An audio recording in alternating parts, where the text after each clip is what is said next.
it is very clear that the head of the snake is the financial system. The whole point of finance is to indebt, otherwise to enslave. What is a mortgage? I mean, what does that stand for? It's a death grip.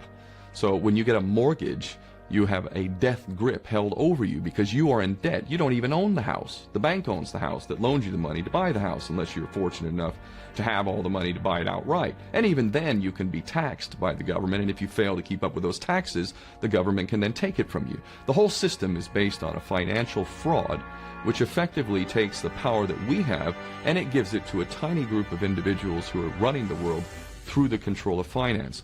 With the infinite supply of money that we have allowed them to take, they have literally an infinite supply of money, and with that money, and from their psychopathic point of view, they have bought everything and everyone who can be bought.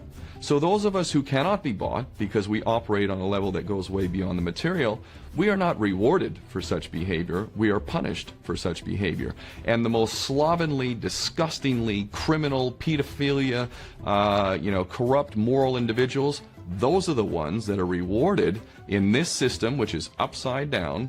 We reward the pedophiles, we reward the corrupt, we reward the liars, we reward the people with no morals at all.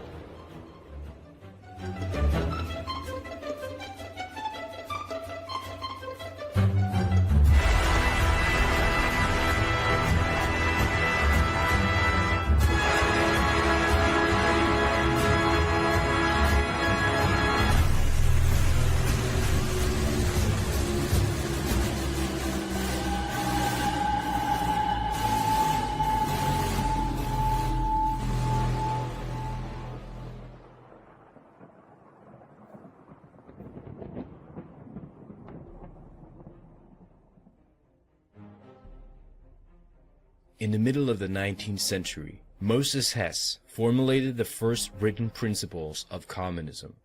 In 1862, Hess, or the communist rabbi as he was called, wrote the book Rome and Jerusalem, in which he laid the foundations for a Jewish nationalist movement called Zionism. In the book, he called on the Jewish people to become separatists and to prepare for the creation of a future homogeneous Jewish ethno-state. Palestine would be occupied by the Jewish people, but the big problem was Palestine was at this time 19 to 95% Arab. Hess argued that international Jewish bankers would help in this realization of stealing the land from the Palestinians.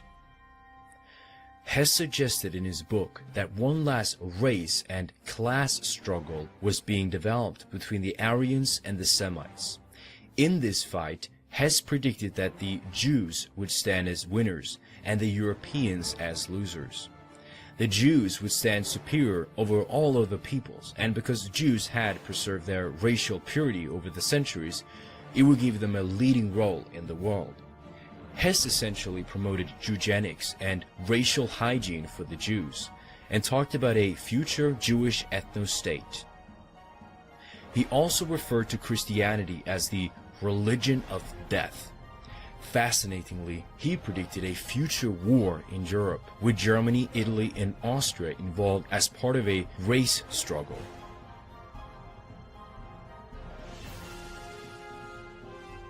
Moses Hess was a close friend and collaborator of Karl Marx and Friedrich Engels, which he converted to communism and assisted them in their work with the Communist Manifesto in 1848.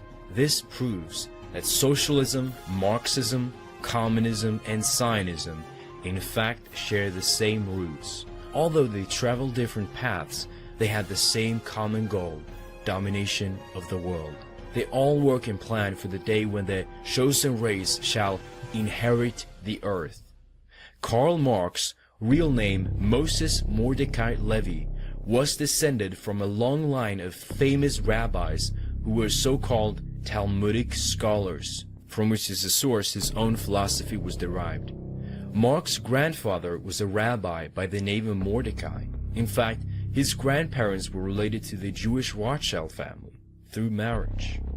Rothschild would also partially fund Karl Marx, who would be remembered as the Jewish father of communism. Le Droit de Vivre, May 12, 1936, said, "Jewry is the mother of Marxism." The Communist Manifesto laid out the ideology of communism. Its key points include a central bank with monopoly on credit, abolition of countries and nationalities, abolition of the traditional family consisting of a man, a woman, and children, abolition of private property, which means no rights for the people, to make it impossible for people to earn a livelihood by introducing heavy taxation, confiscation of property, abolition of the right of inheritance, and a communist state, i.e. Jewish monopoly on credit and banking. The media in total control of the communists. Women should not focus on family and children anymore.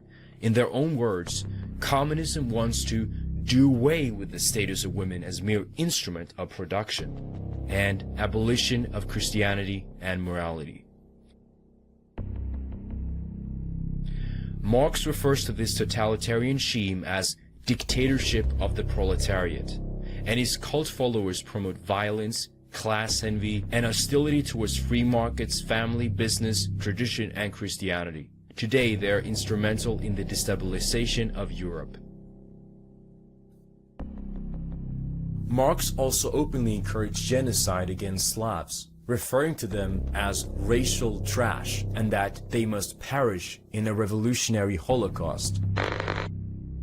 I don't think many people know that only socialists publicly advocated genocide in the 19th, 20th centuries. I think that's a very little known fact, and it seems shocking if you mention it. I've lectured on it here and in other universities, and it's always greeted with a sense of shock.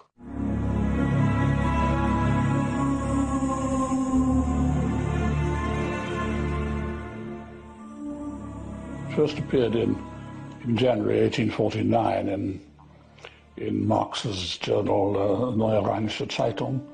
Engels wrote of how the class war in Marxian terms means that when socialist revolution happens, the class war happens, there will be primitive societies in Europe 2 stages behind, because they're not even capitalist yet. And he had in mind the Basques and the Bretons and the Scottish Highlanders and the Serbs, and he calls them racial trash, Völkerabfälle, racial trash, and they will have to be destroyed, because being 2 stages behind in the historical struggle, it will be impossible to bring them up to the point of being revolutionary. He spoke about the vulgarity and dirtiness of Slavic people, you see. And he thinks, for instance, that Poland had Poland has no reason to exist. The classes and the races, too weak to master the new conditions of life, must give way. They must perish in the revolutionary Holocaust. Karl Marx. Marx began it. He was the ancestor of modern political genocide, and I don't know that any European thinker of the modern period before Marx and Engels ever publicly advocated racial extermination. I can't find anything earlier, so I presume it starts with them. In his 1920 article, Zionism versus Bolshevism, a struggle for the soul of the Jewish people, Winston Churchill stated his belief that international Jews were seeking a worldwide communist state under Jewish domination. The international Jews would use communism and Zionism to accomplish this. As a first step towards establishing Israel, Hezekiah Niles described in Niles' Weekly Register article that the Rothschilds had purchased Jerusalem in 1829.